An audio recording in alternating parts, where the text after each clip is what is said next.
ilmi namaa dachee lafaa kanarratti jiraachuudhaaf wareegama hangana jedhan kafalee jira.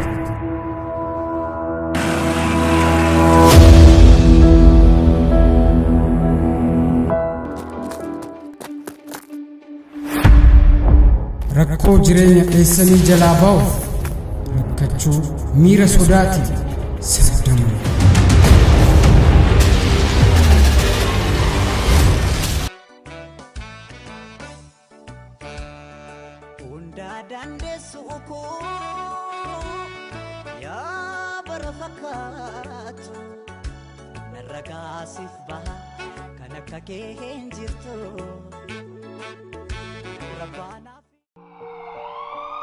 Wareegama jaalalaaf kaffalamu. Jireenya kee keessatti akka har'aatti gammadee guyyaan ofiin qabu. Jireenya akka har'aa yoo ta'e ni mi'aawa. Meesii namoota hedduu waliin bashannaneetiin jira. Garuu dhugaa dubbachuuf akka har'aatti guyyaan gammadee dabarsee hin jiru.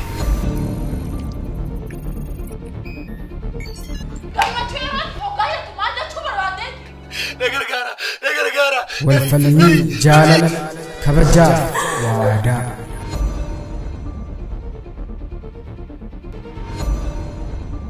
Jaalalaaf jibba murtii dhabanii bitaa gahu.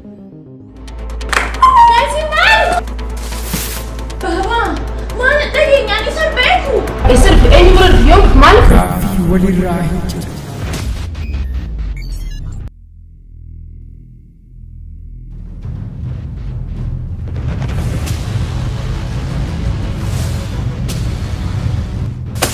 Sardamanii sarduu, sardanii sardamu.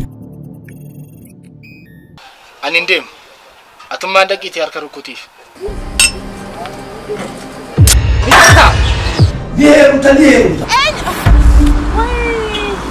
Namni wal fakkaata, manni wal fakkaata. I'm sorry for this people.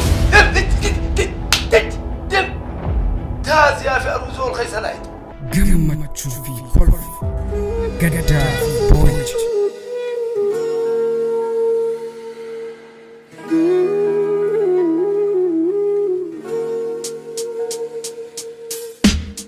Miira ilma namaa irratti mul'atu hunda kan agarsiisu fiilmii Sardam yeroo dhiyootti.